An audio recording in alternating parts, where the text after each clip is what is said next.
On a décidé de faire une filière économie d'entreprise. On est en 3e année et vu qu'on est en emploi, on fait un module en moins que ce que font les plein temps. Du coup, on nous a proposé de faire une validation pratique d'un module. Et pour ça, on a pris congé dans nos entreprises. On a décidé de venir ici toute une semaine entière et se prêter à un jeu qui est un business game. Alors le principe du jeu, c'est le suivant. Le lundi matin, donc le mois de juillet, il récupère une entreprise. Ce mois-ci, il découvre les états financiers et l'état de l'entreprise.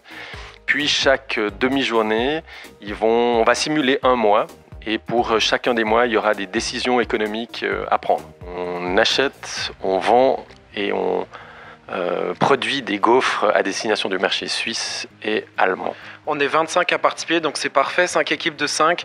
Et puis nous devons en fait jouer mois par mois. Donc chaque demi-journée est en fait un mois de l'année, donc de notre entreprise, avec des décisions à prendre, ce soit étant communication, marketing, mais aussi toutes des questions à faire avec des prix de revient, des calculs à faire et aussi par rapport à des quantités de production, des marchés.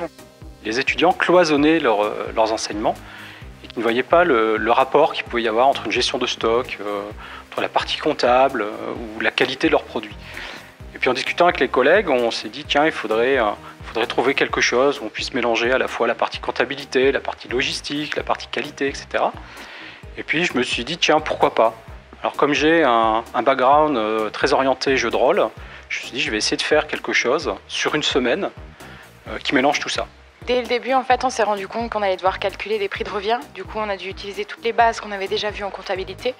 Il y a eu aussi toute une part de droit qui est venue dans le jeu, donc droit fiscal, mais aussi au niveau du droit du travail. Et puis au niveau du droit fiscal aussi, quand on s'est retrouvé face à un contrôle fiscal, on a été très contents d'avoir déjà vu cette matière pour pouvoir avoir des notions et justement pour pouvoir répondre à ces questions et puis donc, réussir. Je pense qu'on a réussi. Après, on a aussi eu donc les langues, parce que du coup, comme on a dû aller négocier sur le marché allemand, il a fallu qu'on négocie en allemand. Et cet après-midi, ils ont rajouté encore le fournisseur anglais. So, yeah, we need lots of things like cardboard, chocolate, sugar, plastic. Le fait que plusieurs professeurs participent au jeu, que ce soit des professeurs de branches économiques, mais aussi des professeurs de langue qui sont intégrés notamment dans les négociations. Nous, on a choisi une stratégie plutôt low cost. Donc on est parti sur des gaufres à moindre prix, on va dire ça comme ça. On est un peu les seuls à être partis sur cette stratégie-là. Alors après, c'est clair qu'il faut la tenir, il faut la tenir à long terme parce qu'au niveau des coûts, etc., c'est clair qu'on ne se fait pas la même marge que certains autres qui sont partis sur des produits de luxe. Dans ce genre de dispositif, il est possible de mettre en œuvre des compétences différentes et de voir que les compétences s'articulent les unes entre les autres et que, effectivement, la comptabilité a une importance sur la gestion de production et inversement. Et c'est probablement l'une des rares fois où ils touchent tous ces phénomènes ensemble et surtout, leur conclusion, vous verrez, c'est on sait faire. Ça s'est beaucoup porté sur une compétition en fait entre tous les groupes et en fait il s'est avéré que on est tellement pris dans le jeu que maintenant si vous regardez dans les couloirs, des fois on voit des gens courir, on voit des gens stressés et en fait on a vraiment pris goût au jeu parce qu'au final c'est une compétition mais c'est bon enfant.